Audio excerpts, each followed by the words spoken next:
adesso mi trovo a Rabat in Marocco perché lavoro per un'organizzazione internazionale che si occupa di lotta alla desertificazione e quindi lavoro soprattutto con i governi africani sulla migrazione climatica e sulla migrazione dovuta alla degradazione dei suoli. Sono qui perché ho un'iniziativa che si occupa di 14 paesi, soprattutto nel Sahel.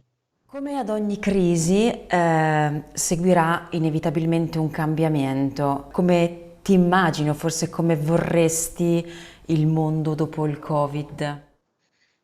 Allora, io vorrei un mondo più connesso. Io sono sicura che quello che è successo, purtroppo, con tutte le perdite e il dolore che è stato associato a questa situazione, che però abbia portato anche a qualcosa di positivo, cioè il fatto che le persone siano rimaste più in se stesse e allo stesso tempo più interconnesse e quindi mi auguro che sia uscita più riflessione su quanto sia importante la relazione umana e l'interconnessione che abbiamo tutti i giorni e che diamo come garantita, come se appunto ci fosse data e invece non lo è.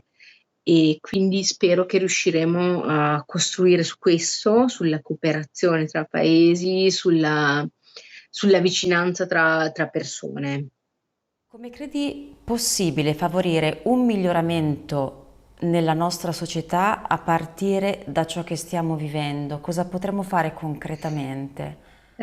Quello che potremmo fare è essere più solidali, perché quello che abbiamo imparato dal virus è che questo tipo di situazioni colpiscono tutti, non solo i più poveri. Invece noi siamo abituati a chi ha più protezione, chi ha più mezzi, non viene colpito da certe cose. Invece in questo caso abbiamo imparato che tutti, dal principe Carlo a ministri, ai ricchi, ai poveri, tutti sono stati colpiti da questa cosa.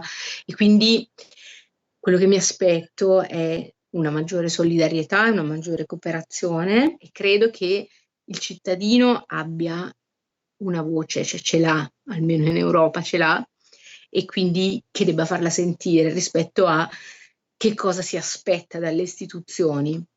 In questo caso ho un esempio, la Germania, soprattutto i Verdi, che sono degli europeisti, hanno chiesto al loro governo di ascoltare le richieste dell'Italia e hanno fatto veramente di tutto, petizioni, articoli e secondo me questo è quello che deve uscire dalla crisi. Non esiste solo il mio interesse personale, regionale o nazionale, ma che siamo tutti sulla stessa barca. In Italia sembra diffusa l'idea di un'Europa distante, poco attenta alle problematiche del nostro paese.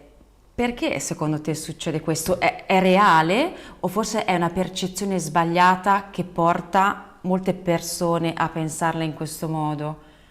Il problema è che di fatto non c'è un organo di stampa e non c'è ci sono pochissimi politici, veramente un'eccezione, europeisti, nel senso che la cosa più facile è attaccare l'Europa, perché è come se l'Europa non appartenesse a nessuno e invece appartiene a tutti, perché nessuno di noi, nessun paese può stare da solo nel mondo, in questo mondo in cui esistono le superpotenze.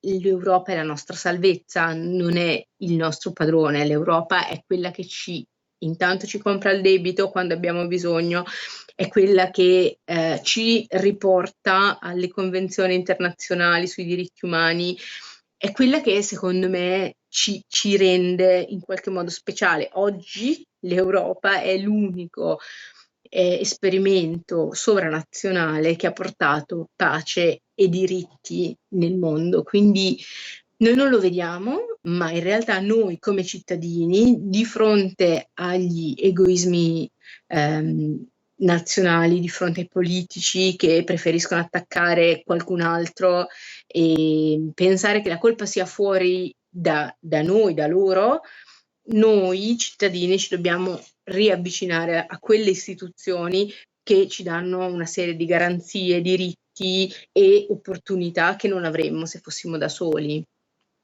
C'è qualcos'altro che vorresti condividere con noi in chiusura? Che niente, che dobbiamo essere tutti insieme, che le pandemie, i cambiamenti climatici, tutte le sfide che stiamo vivendo, non le possiamo nessuno di noi affrontare da solo, nessuno di noi le può affrontare da solo con il proprio stato, neanche il più grande, che siamo tutti insieme e dobbiamo agire tutti insieme perché le sfide sono internazionali, sono globali.